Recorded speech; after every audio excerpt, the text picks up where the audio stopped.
just here for the truth, no matter how strange or bizarre it is. What the hell was that?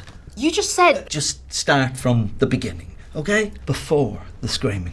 Got it. A cabin in the woods. A ritual that summons some kind of monster which conveniently disappeared. Oh, and a chainsaw. I mean, come on. It's been done.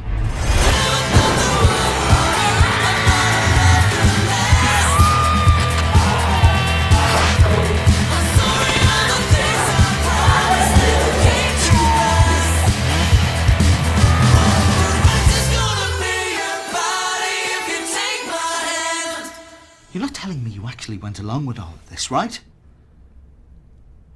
Fuck off. Let's kill some fucking monsters. Hey up, Rock God 2004 back with another video for you, but this one is a very, very special video.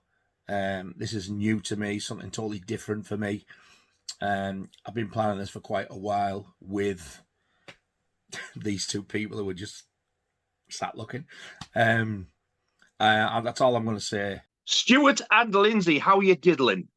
We're really good, thank you. Thank you. Yeah. How are you? I'm not too bad. I'm just shocked that I'm speaking to you two beautiful bastards. It's unreal. Thank you very much. So, for everybody who's watching, Stuart's got a brand new film out, How to Kill Monsters. And the lovely Lyndsey is the main actress in it. How's the reception been at some of the screenings and the festivals you've been to? Because I know you've done a lot of festivals lately.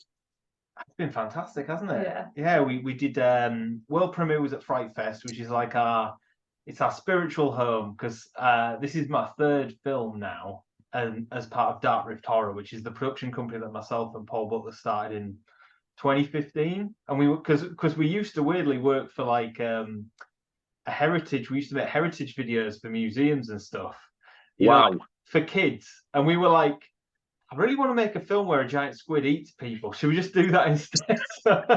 So we like spun off, but we did Fright Fest world premiere Creature Below, which Lyndsey had a tiny little cameo. Very, very small cameo. Because full disclosure, we are married, and basically, like, I didn't want to be accused of putting my wife in stuff. So I was like, Lyndsey, you're not going to be in the Creature Below in the main part. You're just going to have a little cameo. The problem is she's so fucking good. It's like when we I agree. Yeah. Thank you. when we did Book of Monsters, I was like, well, the main character Sophie, you literally are her anyway, so it makes sense to cast you. But yeah, we did Fright Fest in 2016, and then Fright Fest for Book of Monsters in 2018, I think it was. Yeah. And then with How to Kill Monsters, we were lucky enough to get in again. So that was kind of a really cool kickoff to all, because that was a 365 seater IMAX size screen. That was terrifying. My heart rate was honestly, I got this. But I would love to have seen that on IMAX. It was crazy. Like, my heart rate on the Fitbit had registered me like doing the equivalent of like a 2-hour run because I was so nervous. But it went well, and then we did Dead Northern in New York, which is just down the road from us, and that was an amazing experience. Dead of Night in Southport, and we've got Sudbury coming up this weekend, and then we're actually flying out on Tuesday next week. We're going to the States for all the American festivals, which is wow, you're still good, man. You've been busy little bees, haven't you? So it's been really exciting, hasn't it? Yeah, it's been amazing.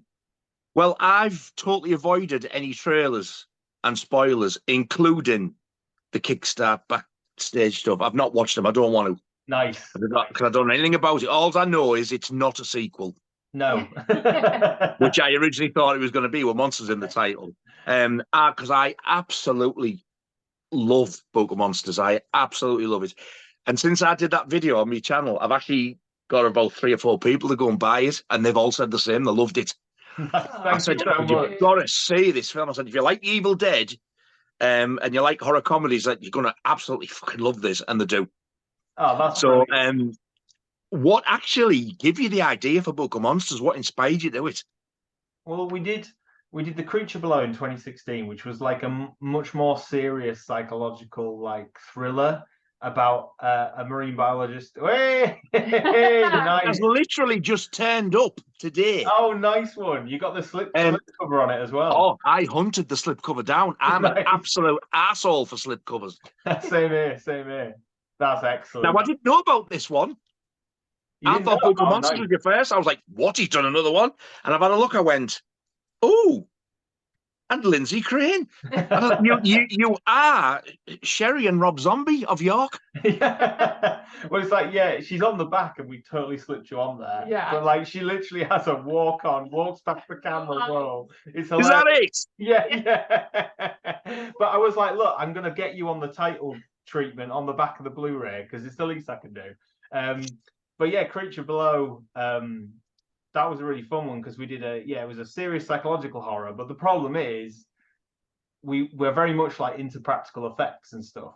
Because I think CGI in low budget films has to be used correctly because unfortunately, when you don't have a Hollywood budget, any CGI is pretty much laughable. So practical effects for me, you know, I love, as you say, I love Evil Dead. I love the old school 80s movies. We were like, let's do it. But the problem is that it's a serious psychological horror with this rubber slimy squid walking around. And after we made the movie, me and Paul were like, my God, imagine if we'd made this a horror comedy. We could have had so much mileage out of like the squid monster, the tentacles attacking people. So then with Book of Monsters, we were like, let's come up with a crazy 80s throwback that is basically a love letter to every movie we love. Because when you watch Book of Monsters, and weirdly enough, we watched it for the first time since about 2021. On Friday, we had a little event, Friday the 13th event in York, and we watched it and I hadn't seen it in years. And I was like, oh crap, it's really obvious that we ripped off that. Like there's a whole scene where they're crawling through the vents and it's literally the music sounds like the music from Aliens when they're crawling through the vents, escaping from the aliens. But it was just like, we love this stuff. Let's make a film that we want to see. So really Book of Monsters was just an amalgamation of all the fun stuff we love, and giving us opportunity to throw blood in actors' faces and have silly rubber costumes and little puppets. It was just fun, really. That's what I mean. We didn't love it. For saying it was low budget, I've watched Book of Monsters now 3 or 4 times, and I don't think the effects look bad at all. That's brilliant. Well, yeah, I think it's one of the monsters. I thought if you look really hard, you can kind of tell.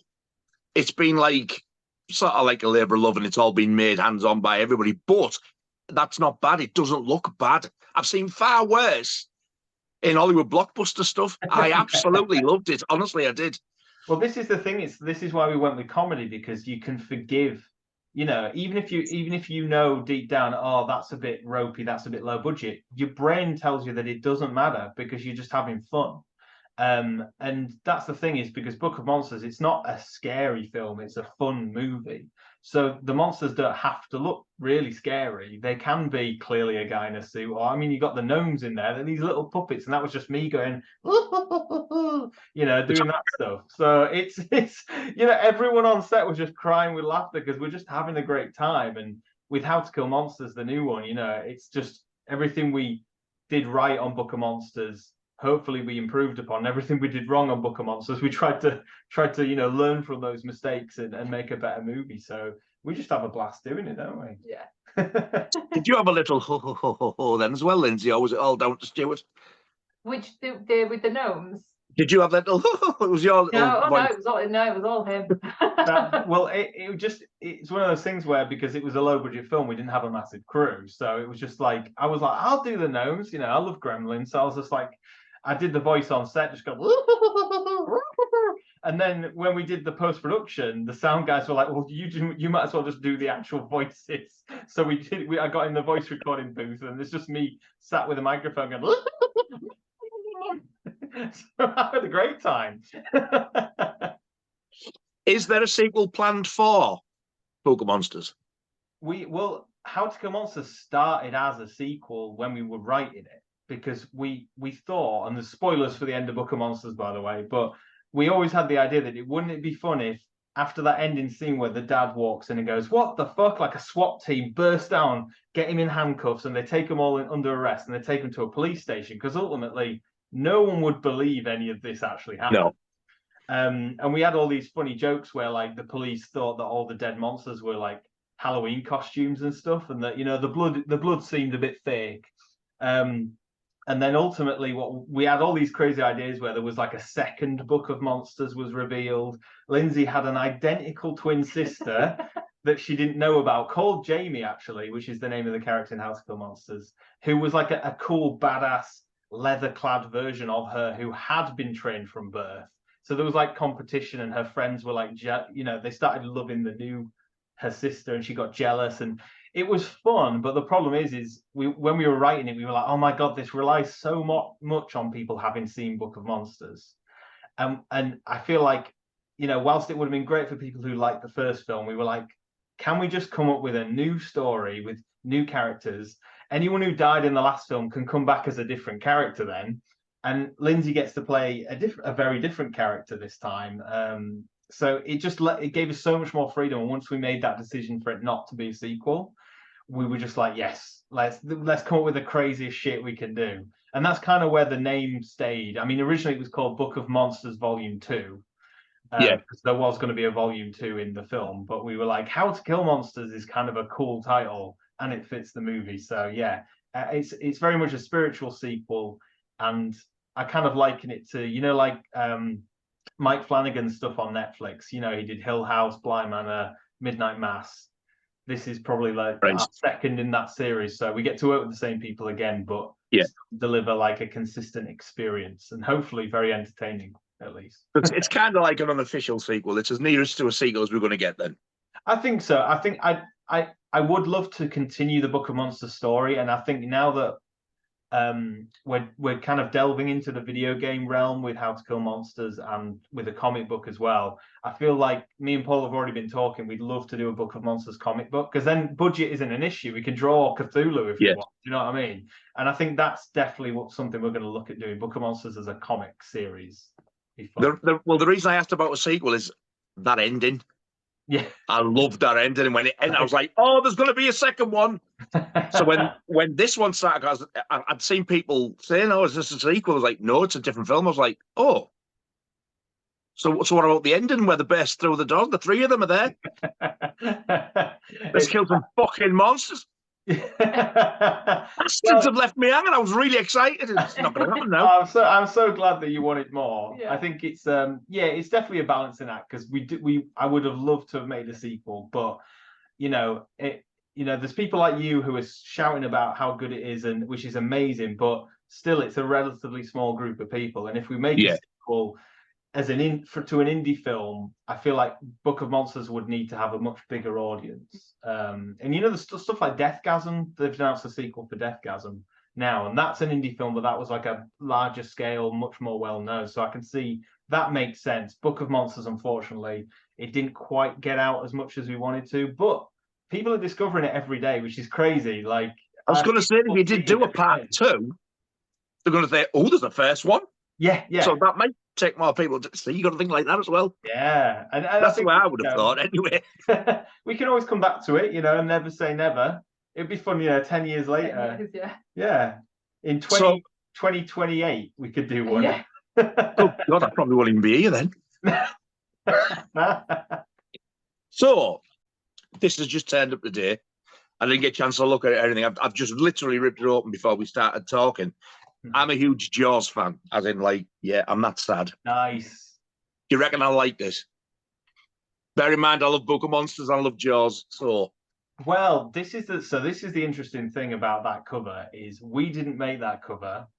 I don't suppose you could pass me the Dark Below cover, could you? I'll just get Lyndsey just grabbing it. So this is an example, and this is interesting for any independent filmmakers out there, of how they market this stuff.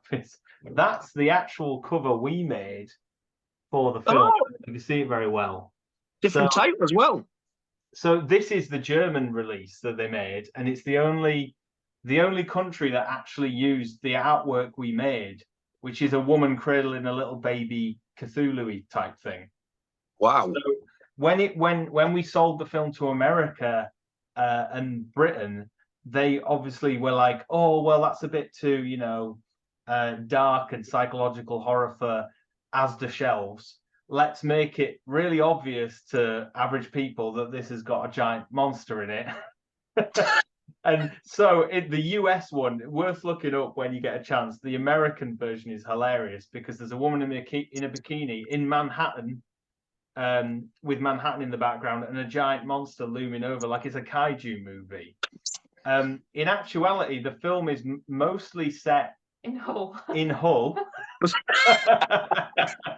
and it's basically marine biologist. There's a bit set on a boat. She brings this little creature home, and it's more like, imagine a Little Shop of Horrors but with a Cthulhu instead of Audrey too. Right. So it's very much a low, but that was our first movie. We made that for £12,000, which is nothing. Wow. In film terms. That was a lot of freebies and favors, that one. It was like, do you want to help out on our film for some sandwiches type of deal? So yeah, the cover makes it look like it's a Jaws type film, but it's not. I assure you it's not. Yeah. So if you Right. like Jaws, it doesn't really matter. It's if you like a psychological Lovecraftian horror movie about a woman slowly going crazy, being controlled by a squid. That's more what it is. So I'll let you know when I've watched it what I thought of it. It's very different from Book of Monsters. But this is the interesting thing, is that the film came out with those covers on, and everyone's like, this isn't what I bought. Whereas, this is super low budget. And this is the problem with independent films as well, is a lot of indie filmmakers will sell their film off, they'll change the cover, and it'll get terrible reviews. And they'll even make a terrible trailer for it, and it'll get slated because people are like, well, this isn't as advertised. And the filmmaker's going, it wasn't my fault. So it's that's just an interesting part of the industry. Luckily, with Book of Monsters and How to Kill Monsters, we controlled the marketing on that, which is why we got, like the poster behind me, some awesome artwork that we were like, no, you're keeping this. This is the artwork for the film. So good. I think that artwork's amazing. I think that's Tom Hodge. He's done like loads of covers for Arrow and stuff. He's amazing. Oh, wow, has he? Stunning stuff, yeah. Really good stuff. Excellent. I've been told as well there's another ending. That if you get the American DVD of The Creature Below, it's got a different ending. Oh, I don't know if that's true. Oh, no, the American version has like deleted and alternate scenes, and there's an alternate ending on there. Because we actually, Creature Below, we finished filming it. We edited it all together, and I went, oh, this ending's shit. We went back and filmed more. So the original ending that I don't think is very good, there's a reason we reshot it, is on there. Wow. Very different ending, much more lower key. But yeah, I won't spoil it for you. I can't wait for you to watch it. I'd love to. No, because if I really do like that, I want the American one as well, because I want to compare them. Well, if you subscribe to our newsletter on our website, you'll get a little link to a hidden page on our website called the Dark Rift Vault, and you can watch them for free. So if you do that, you can. And we've also got all the deleted scenes from. I think it might be Book of Monsters. We've got gag reels and all sorts of stuff on there. Basically, as a thanks for subscribing to our newsletter. And all it is every now and again, if I've got something to actually say, I'll send an email going, "Hey, our film's coming out" or something. I won't spam you. Do you know? I don't know if I've already subscribed, because it does sound familiar. This. And that's what I was going to say. I know you're both from York. How did you meet each other, or is it just one of those things where you've known each other forever because you're from the same town, or did you meet making a film or something? Like you explain. Well, we met at university, so we were both doing the same course, both doing the film course. So yeah, we met at university, and then just went from there. We were friends at uni, and then we made a few films, but we pretty much got together straight after uni, really. It's like 2010, so we've been together a long time. before we started making films together. But weirdly, Lyndsey wasn't actually that bothered about the filmmaking side of the course. She realized halfway through that she wanted to be an actor. So what happened is, by the end of the third year, all the graduation films, Lyndsey was in all of them pretty much. So you just cast her in your movies, and I think you were a voice of I made like a time travel film, and Lyndsey was like the voice of this security system. Yeah. It's quite funny. Yeah, it was because I'd always wanted to act, but it was always like, I don't know how to get into it and things like that. And I thought, oh, maybe I'll, do a production course and, do the behind the scenes. So I did like costume and makeup on your film. But yeah, about halfway through the course, I was like, oh, wait, I think I want to act instead. That's what I want to do. So yeah, and we've just, So that's I suppose that works. That works good for both of you, though. Really, I suppose. Yeah, it's worked out very well. very much, yeah. So you've been together like 13 years now, which is insane. Yeah, a long time, yeah. So Wow. I was, because Book of Monsters was my first feature film. So I was, but equally I was really nervous as well, because I didn't want that the thought of people thinking I'd only got the part in that film because I was with Stewart. Like that was always a worry of mine, and that's when I kept saying, well, no, he has made a film before, and he was like, no, there's not a part for you in this one. So it was almost trying to prove, that we worked together, because we worked really professionally together as well, and it wasn't just oh, she's in the film because she's my wife. I must admit, when I watched it, when you first sort of came on the screen, I thought, sure, I've seen her in something before. And could I help think? Then you just said that was your first film. I'm like, wow, you must just have one of them faces. I'm thinking, I've seen her in something before. But obviously I haven't. Or anything at that point. Well, I still haven't. I was going to ask something, but you've already answered it. I was going to say, is it sort of totally different to Book of Monsters? But you've already answered that one. How long did this one take to shoot the new film? How to Kill Monsters. Oh my god, that's been a long. Yeah, is it 40?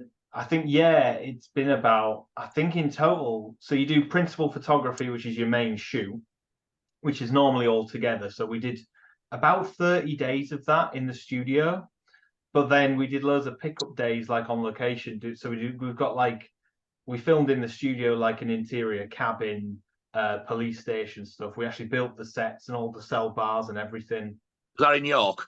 That's in Leeds, actually. So Leeds. It's pretty local. Because it's not far though. No, and then we did some location shooting in York. There's a really cool like camping area, and they've got log cabins that look like the cabin from Evil Dead. So we were like, we need that as the exterior of Lyndsey coming out of the cabin and stuff. And then we filmed the exterior of the police stations, an old G4S security building, 5 minutes walk from our house.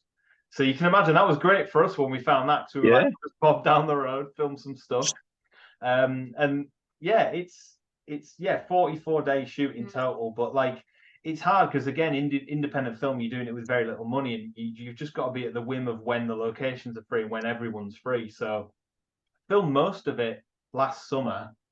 Then we did a Kickstarter to get some extra money to film more of it. And then slowly, like, it was just over weekends every now and again. But like, to put it into perspective, the first stuff we shot was at the end of June last year. Yeah. The last stuff we shot was at the end of July this year. Wow. Yeah, so that was like, like the last scene of the movie. We only just shot the other month, ready for and Fright Fest, obviously, the premiere was the end of August. So we were like rushing to just get that slotted in. And yeah, but that's, from what I understand from talking to other filmmakers on this level, it's just like, yeah, you just have to do it when you can, and it's a race to the finish line to just get it done. And there's still stuff I'd love to film some extra bits, but we got to put it to bed now. I was just going to say, you sometimes see, especially in the States, you see where they do like screening in cinemas to get opinions. As it is now, is that it completed, music and everything's done? Well, we had a big rush to get it finished for festivals. So for festivals, it's kind of a different process than getting it done for like streaming and Blu-ray, because you have to master it for massive speakers and color grade it specifically, because the scenes got a lot of basically, in fact, the entire film is set at night, because it all takes place, it's not in real time, but it all takes place over one night on Halloween. And because of that, some of the scenes are really dark. So like, we color graded it. Our director of photography, Hamish, who's fantastic, color graded it to be really dark, so that when you're in the cinema, you're like, oh, I can't see that, and they've got a torch, and things jump out. Perfect. Problem is, everyone's TV at home is calibrated. Most TVs that people have in the house are calibrated like shit. So we've now got to recolor grade to make sure it's bright enough for people who've got their brightness all the way down and not too bright. And that's now the next stage. And same with the sound mix. Like, even when we've watched it at festivals, our supervising sound mixer came over to see it in York, and we were having a meeting afterwards going, okay, we're going to tweak this. That was a bit loud. This, we need a bit more here. So now we're in that stage where it's done from a kind of, let's just say the length isn't going to change, but the individual elements within it, sound, picture, color grade, visual effects are going to get tweaks now. Right. That's essentially the rest of the year is me just working with those guys to make sure that we get the Blu-ray done for the backers. And also at the same time, we've got a sales agent who's shopping it around to all the streaming services. So fingers crossed, they all kind of align, and we'll have a streaming release and the Kickstarter release all in one big go. And I just want the film out there. I want to get it out. You want people to see it, don't you? I can't wait. That's Well, if you need a lovely little rock song with a female vocalist for the end credits, I could send one of my band. I'll send it. That's why. That's another reason I was asking. The next film, definitely. And we actually have in this film, we got a local band, did some amazing stuff in this. And we always need music for in the movies, you know, like people are listening to at parties and stuff. So I'll keep you in mind for next time, definitely. Well, I've got it on YouTube. I can send you links if you Do want to have a listen. Do it. You might just think, oh, you do that. Don't know what you're talking about. It's all shit. But I'll let you decide for yourself. Where was I going with this next one? Is this all practical effects as well, or is there some CGI in it?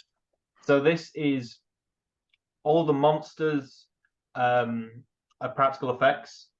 We even have miniatures this time because we've got some bigger monsters. There's one scene in particular with a very big monster that was built by a guy called Gary Allen, who's so talented, it's ridiculous. And it's about, God, it's big. So we filmed that on a green screen. So the only real visual effects stuff is putting the practical creatures on a green screen to, you know, add in with the actors and stuff. That's really it. And we with the visual effects stuff, we've gone for that 80s style. So again, I know you haven't watched trailers and stuff, but there's little bits in the trailer with like crazy lightning and stuff. We've gone for that 80s Ghostbusters feel with film grain and everything, so that even I'm pissing my pants for this. Behave yourself. I'm so excited to see it. But that's great. But this is the thing. It's like, I think if we're going for this 80s, 90s throwback movie, if we've got visual effects, it has to look like it also was made in the 80s and 90s. So that's kind of what we tried to go for. So the effect looks like the effects from an 80s and 90s movie, for better or worse. No, that's going to be... Is the 80s your favourite sort of era for horror films? I think because I grew up in the 90s more, but obviously all the VHS tapes that my parents had were 80s movies. Yeah. So I've just grown up with that stuff. So I mean, I've just look over at my shelf now and I've got like Hellraiser, the Alien movies, but then I've got stuff like Dog Soldiers, which is a much more modern horror. Love that. Also cracking film. So it's like me and Paul, when we're writing these movies together, when we're coming up with stuff, we're just like, I'd love to do like in that movie, but with a twist, and we can subvert expectations a bit. And there's even like this film, How to Kill Monsters, has like a lot of Scream references and kind of homages in as well. So we've really gone all out. It's across the scope, you know. Fantastic. I can't wait for this. I did watch Zomblogalypse the other night.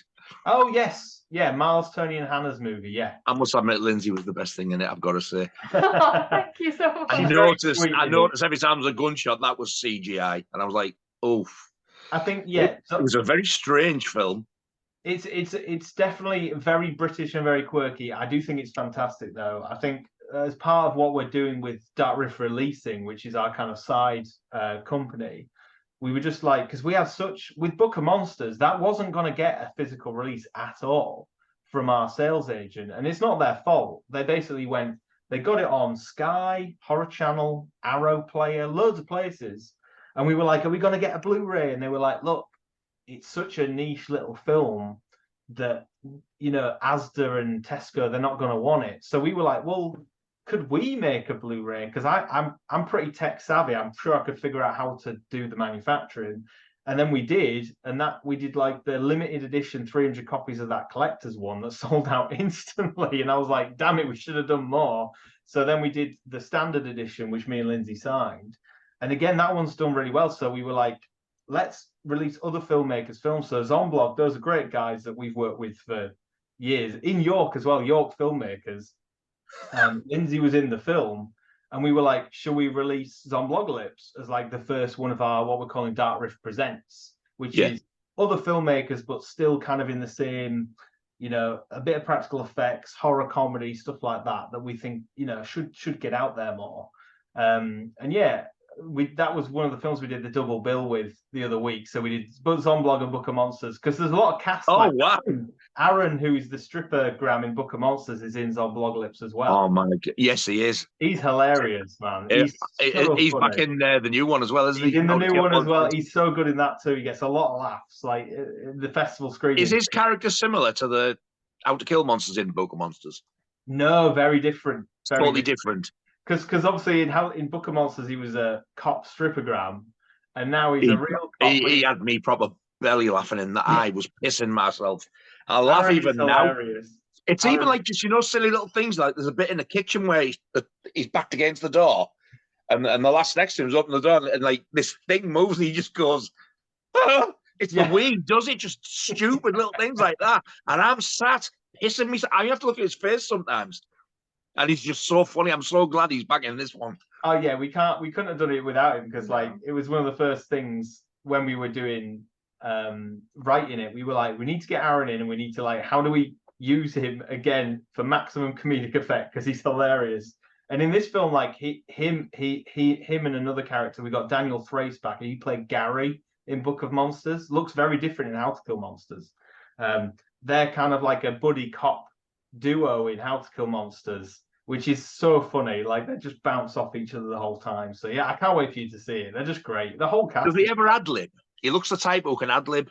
Oh yeah, he does it all the time. Yeah, and he'll like suggest different kind of ways to do a scene. And me and Paul will write this dialogue thinking he's going to do it one way, and he'll do it a way funnier way than we ever wrote it. So that was really fun. I think one of my biggest surprises in Book of Monsters as well was when little sweet and innocent Lyndsey, she's walking along, and the first time she goes like, "Oh fuck!" I went, "What? What did you just say?" She's like so innocent and quiet, and then she just comes out with that. I'm like, wow, shit just got real. She's very good at playing sweet and innocent, because she is very sweet and innocent in real life. Here we go. Yeah. As well as being the director, like you've said, you are the sort of director of Dark Rift. Is it your own company? Are you the owner? You started it all yourself? Yeah, me and Paul started it together. Yeah. So is it a struggle to sort of try and manage that side of things as well as direct? Because it sounds like you're exceptionally busy. You're doing that, and then you've got to go to all these like festivals and stuff as well to promote the stuff. Do you ever sleep? No, not really. No, it's funny. I did a talk at a college not that long ago, and the students were going, "So what is it like when you start your own business and you're a film director?" And I was like, "Well, basically, you stay up till like 2 a.m. or something, but then you have to get up at 5 to go and pick the cast and crew. You drive them to set, you do loads of work, then you come back, then you got to have 10 meetings, and then you got to do the business accounts. Then you get, and they're all like, "I'm not making films anymore." I was like, "Look, do you ever help with that side of things, Lyndsey, or does he just do it all and you would think, no, just act, you can have that?" I do help him with a lot of the editing side. So I kind of helped with all, when we originally got all the footage, I was helping sort of label it all and get it all sorted, and then I do edit all the behind the scenes videos that we're getting put together. So I try and help as much as I can in terms of like editing, admin kind of side, just because he is insanely busy. So as much as I can help, I will. Yeah. It throws again there. Wow. I'm glad it come back. But yeah, I'm glad you're helping, because my God, it's a lot to do. You don't get much time, do you really? No, it's a lot of work, but I think again you've got to like love doing it. You've got to love the end result, because like making the film is, you know, the problem is like when people make films, all you really see, the public side of it, is look at the film, look at all these festivals, look, we're in another festival, this is great. But actually it's very stressful. It's very taxing. I can imagine. Like, yeah, mentally taxing. You know, you have some dark days, and I think, you know, no one should be ashamed of talking about this stuff, because Every filmmaker goes through the stresses of shooting.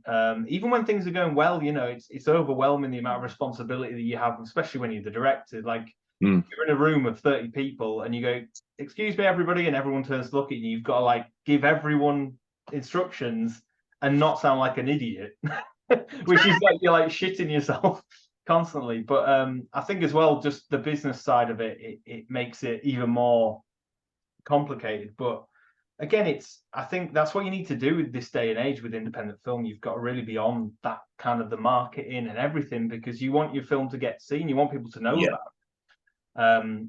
And yeah, you just don't want it to fade away into obscurity, because Hollywood films, you know, they've got 10 million spent on marketing, and we have zero, and it's just me at a computer going, "Come and watch our film, come watch our film, I'll make a trailer, do this." Hey, like I said, it's better than half the crap that comes out from over there, in my opinion. I think they're doing a great job, I really do. Is horror your favourite sort of genre out of anything if you had to pick? And what is both of your favourite horror film, or just favourite film in general, if your favourite genre isn't horror? Nice. Or what's your favourite horror film and your favourite other film, whichever you want to answer? Well, I'm definitely, horror's definitely since I was a kid, because like my parents didn't really have a filter on like what I should watch. They just were like, yeah, just my dad was watching Aliens when I was like 10. I was like, what's this? Looks great. And then I had nightmares for like 5 years about Gremlins, Aliens, Pumpkinhead. Pumpkinhead gave me nightmares. Tons. Wow. Loads. I don't know why. That's a Stan Winston creature is just terrifying. And then, yeah, favorite horror movie. I've already mentioned it, but Aliens. I feel like I love Alien. Aliens is like, I don't know, it's like the perfect film for me. I can watch it anytime. I'm still entertained by it all the time. I just think the creature effects, the characters, the action. It's like Terminator 2. James Cameron's very good at making sequels to stuff. He's just said the total opposite to what I think. I hate sci-fi. Really? Oh, no. I love Terminator 2, but I watched Alien. Jesus, it put me off watching the rest. I hated it. Really? Oh my God. So dull, yeah. I've never met Alien who didn't like Alien. Somebody keeps saying to me, you need to watch Aliens. It's better than the first. I went, no, thanks. The first was bad enough. Never. It's one of my most overrated and hated films. Oh my God. This is a first for me, mate. Everybody says it to me. They go, are you from another planet? Like, no, I really don't like sci-fi, and it's far too sci-fi. This is why I hate Jason X. Yeah, well, I mean, that's stupid, that film, though, isn't it? It is the only Friday the 13th film I don't like. Yeah. Yet it's got one of the best death scenes in it, the liquid nitrogen bit. I love that bit. That's great with the smashed head. Yeah, that's fantastic. What about you? So I was never into horror when I was younger. I was scared of everything. Still kind of am. But still kind of. I'm the stage she gets in. Yeah, I know. It's kind of ironic that I'm in horror films, but I'm scared of a lot of them. But yeah, Stuart's got me into a lot more horror, so I can handle a lot more now. I feel like I can handle the gore and things because I know how it's done. Yeah. So I'm kind of like, I more empathize with the actors when they're covered in blood. I'm like, oh, that poor actors. Yeah. I'm like, I know exactly what they're going through. But my favorite horror franchise, which I was able to watch when I was younger, is Scream. Absolutely. Oh, good one. Yeah, I do. It's like Neve Campbell as Sidney Prescott is like the ultimate Scream queen for me. So yeah, Scream for sure is definitely my favorite horror franchise. Yeah, Neve Campbell as Sidney Prescott is just the ultimate Scream queen. I think she's incredible in it. And yeah, I think because I was able to watch the Scream films when I was a teenager, like for me, I was like, this is the scariest film ever, but it obviously it isn't. But I was so brave that I could watch it. So I think for me, it's just that kind of film that, yeah, has been with me since I was like a teenager. So yeah, I just think they're incredible films, and yeah, it's so cool that they're being redone now as well. Yeah, so for me, Scream 100%. Are you looking forward to Scream 7? Yes, I am. I really hope that Neve Campbell comes back. That's exactly what I said. I said, I hope it's the last one so they don't spoil it. Yeah, like I did really like Scream 6. I thought the kills in that one were brutal, wasn't it? Were brutal, yeah. But I did miss Neve Campbell. I did miss Sidney Prescott in the film. It's weird. It's the only one she's not in, isn't it? It's yeah. Why didn't you pay what she wanted? She's earned it. Exactly, she's the face of the franchise. You're like, come on. But yeah, fingers crossed she's in the next one, because I did miss her in the film. I could understand it if it was like you was making the film because you couldn't afford her. But Yeah. you're a massive studio here, and they go like, no, you're not getting that. Yeah. What's wrong with them? Yeah. It's mad. Yeah. What's that?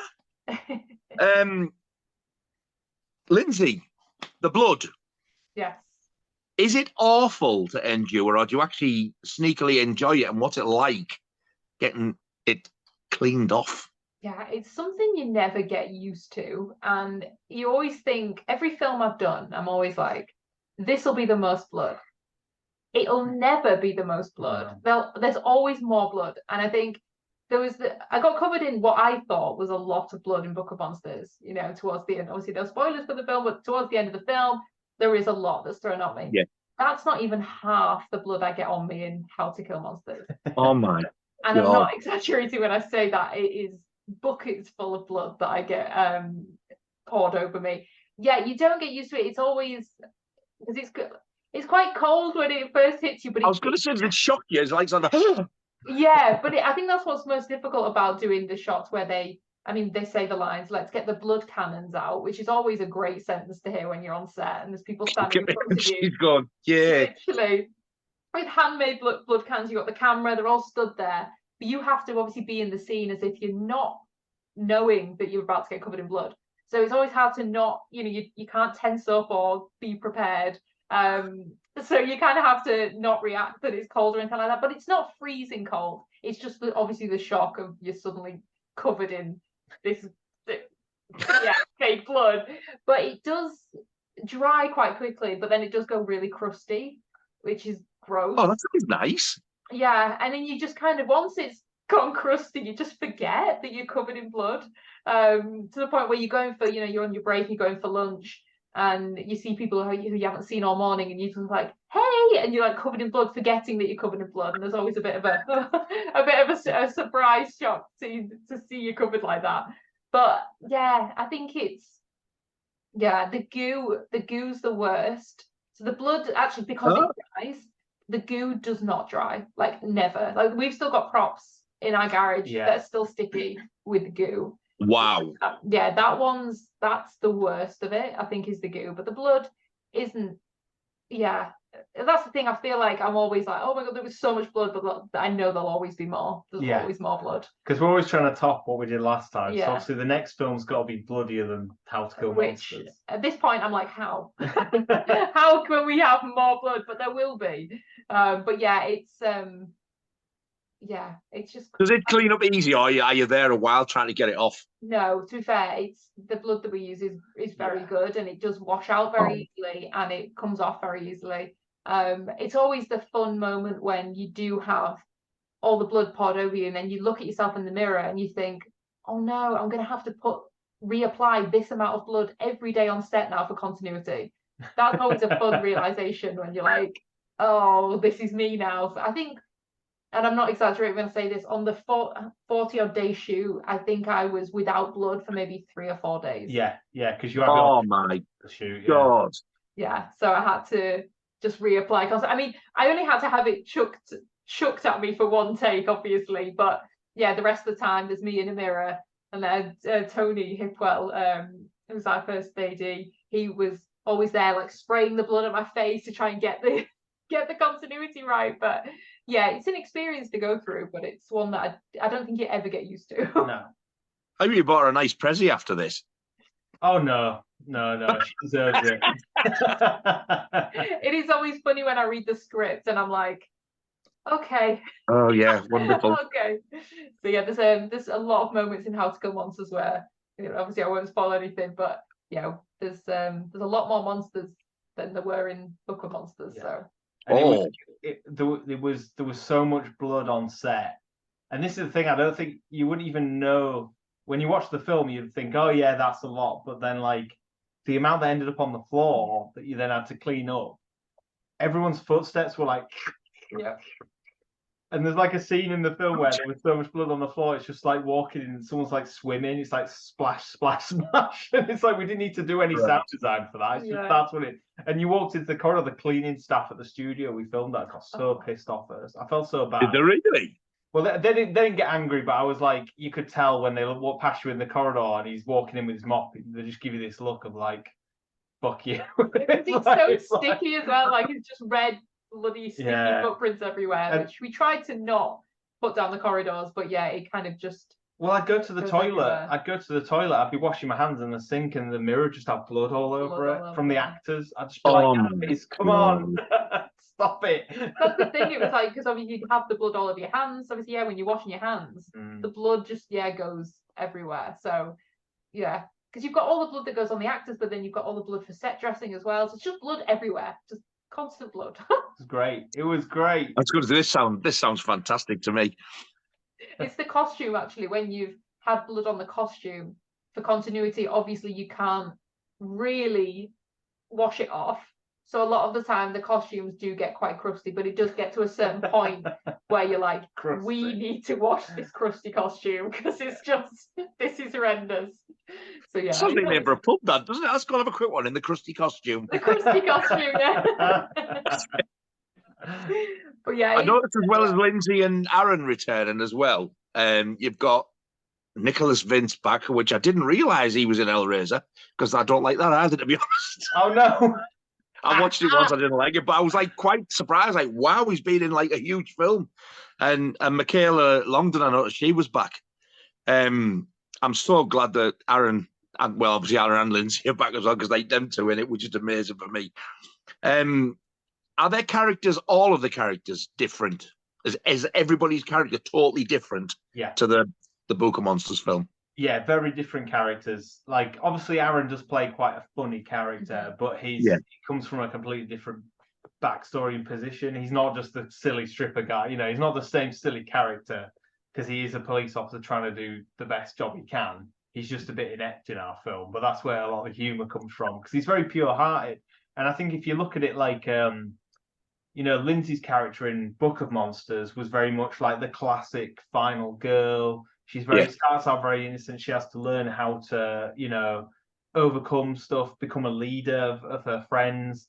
The character she plays in How to Kill Monsters has similar shades, but we obviously didn't want her to just do the same thing. So she comes from, it's almost like when you meet her in How to Kill Monsters, it's as if she's already got to that final level. She's already a badass, but now she's thrown in with a group of people who think she's mental. And she's like, the monsters are coming, you idiots. And they're all like, all right. And then obviously you can imagine what happens. So she has to kind of lead the charge. And then, Michaela, obviously she was like the best friend, Mona, who was quite a hard character in Book of Monsters. In this one, she plays the horrible bitch character who you will hate so much in a good way. Like, she's so good at playing this mean, horrible bridesmaid on this hen party that's at this police station. And that's what you hate. She's doing a job right, though, isn't she? Really, that's what she's supposed to do. So yeah, it's fantastic. And I'm assuming Vincent won't be playing your dad again this time. No, this time. Oh, he's got such a fun part in this one. No, don't tell me. I won't. But yeah, again, it's that kind of mantra of let's get people back, but they're going to play very different characters. So when I was telling Johnny Vivash is back as well. He had a brief part in Book of Monsters as the teacher, but he had a major part in Creature Below, which I'm sure you'll see.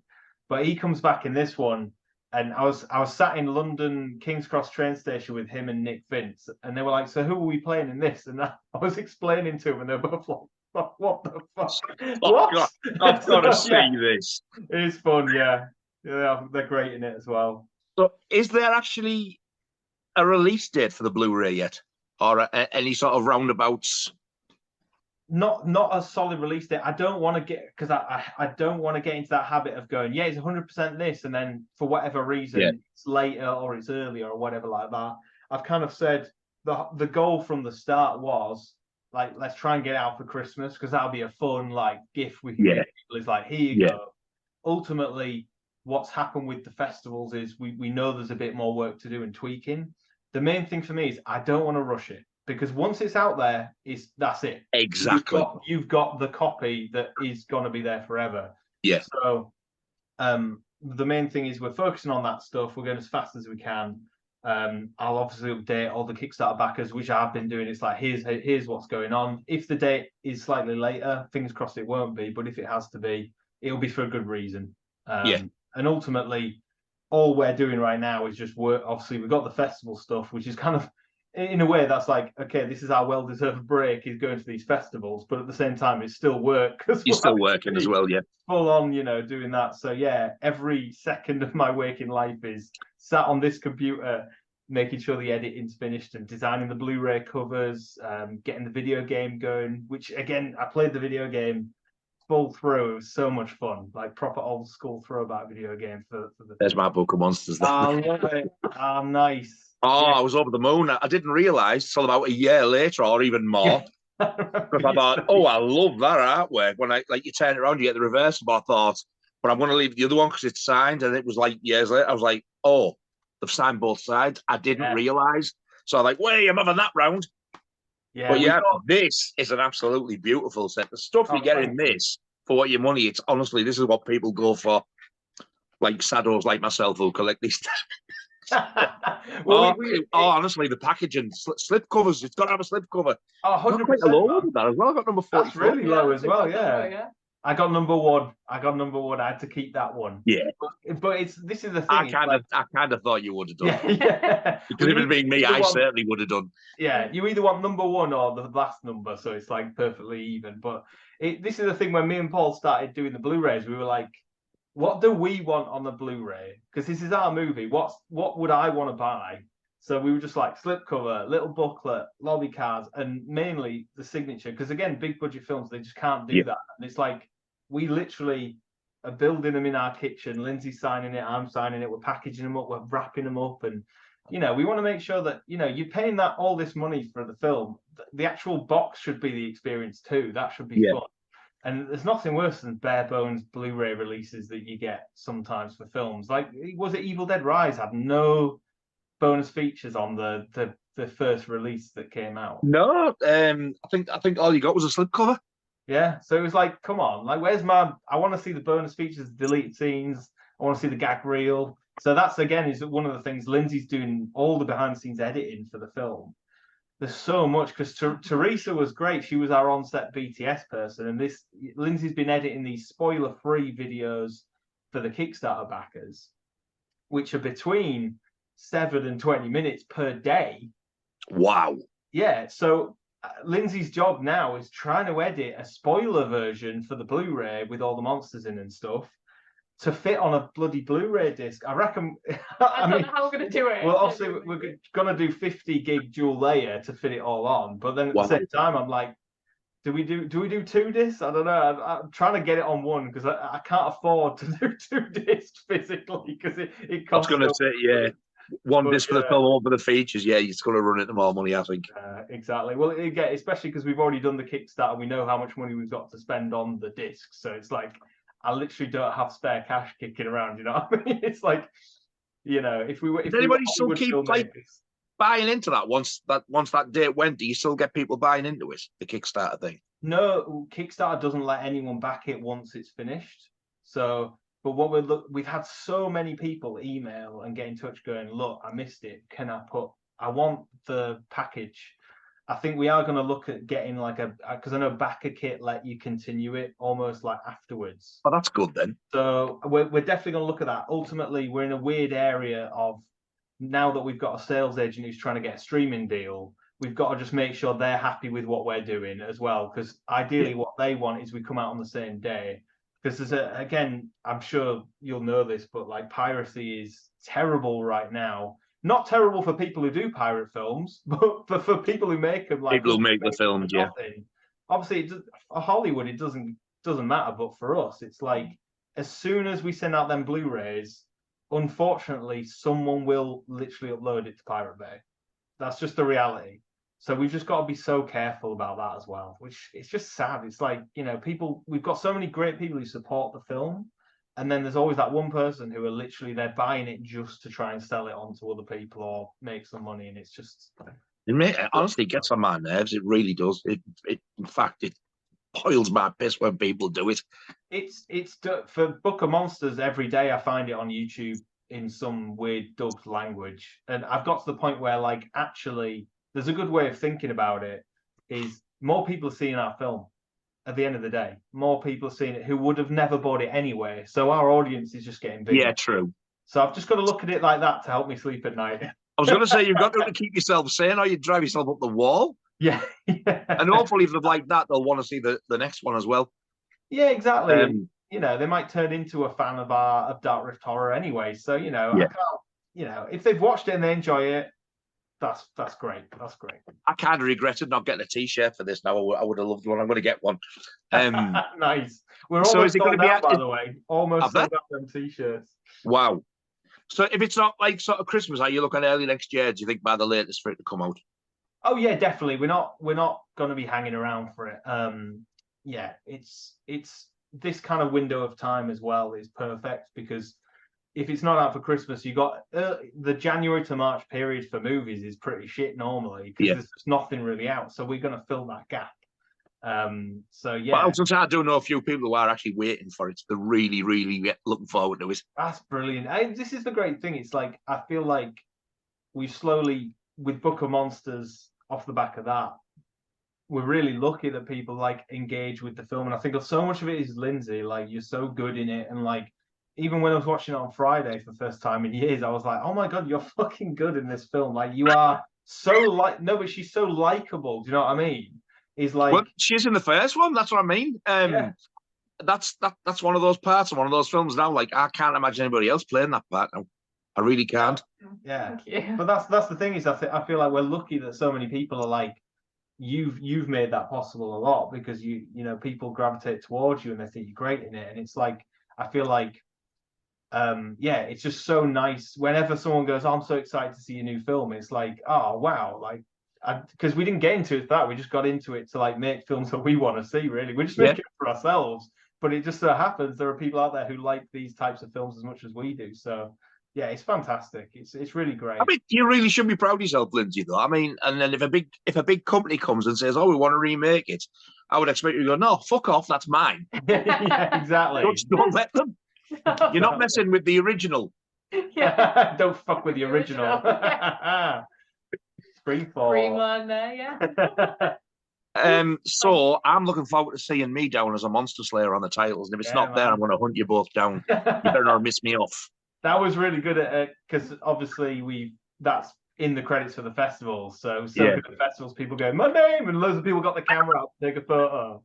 So that's been great. If I was in a theatre and I saw that, I'd go like, look! Yeah. And I've deliberately put the rock god in. I thought, that's missed out.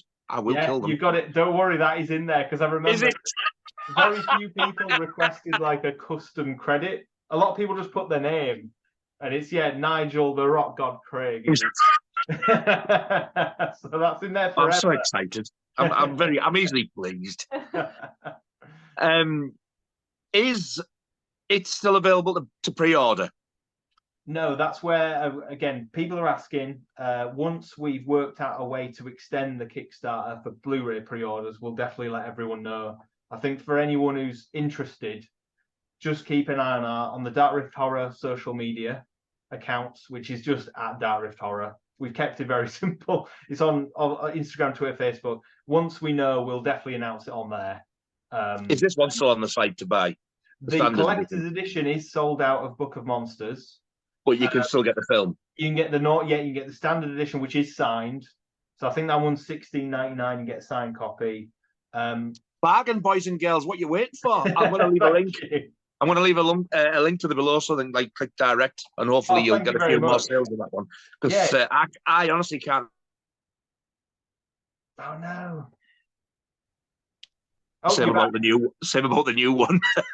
Sorry, you just froze again for a second. Yeah, I said I absolutely love that film, and I can't recommend it enough. So, and I honestly think I'm going to be saying the same thing about the new one by the sounds of it, because it sounds like it's going to be an absolute blast. I really hope so. It's one of those things where, like, I think the main takeaway we've had at film festivals is everyone coming up to us afterwards going, "Holy shit, you've really stepped up!" Like it's a definite step up from Book of Monsters. And obviously these people already like Book of Monsters, so it's like, oh, well, if you like this more, like, thanks, that's great, because that's obviously the goal. Is you never want to go backwards, do you? You don't want people to go, well, no. So now the problem is if people are saying this is better than Book of Monsters, we've got to make something better than How to Kill Monsters. Yeah. So the pressure's on. I was going to say, I think by the sounds of it, Lyndsey, I think you're going to have to get yourself psyched up for more blood. Absolutely. Yeah. Yeah. Just prepared for constant buckets every day. Yeah. I'll get them on order, ready. Yeah. Well, it's been an absolute pleasure speaking to both of you and meeting you both. I've absolutely loved every minute of it. Thank you very, very much indeed. Thank you very much. Thanks for having us, man. Yeah, And thanks great. for all the nice stuff. And you honestly, said I about can't Book of thank you enough. I Monsters. can't tell you how much I appreciate it. I'm sure everybody's going to have a blast when they watch this. Oh, thank you very Thank much, you. man. Cheers. So, absolutely, the best of luck to both of you for the release of the film when it comes out. And like I said, I will leave a link below so you can go and get the Book of Monsters ready. I'm ready for the new one coming out because you're going to need this. I don't know if you can still get the other one, Creature Below. I don't know. I had to get that off eBay. Yeah, Amazon, eBay, that type of thing. We don't sell that one, but we've got the rights back in 2026. Blu-ray. It comes back to us, so there will be a collector's edition Blu-ray of that. Oh, get it because it's only available on DVD, that one. So you might want to hang on to that one. Yeah, definitely. Yeah. But this one I can't recommend enough. So click on the link below and go and get that one. And again, Lyndsey, Stewart, thank you so much. It's been an absolute pleasure. Thanks so much, Thank Nige. Thanks you. for having us, mate. Thank you. Cheers. Thanks a lot.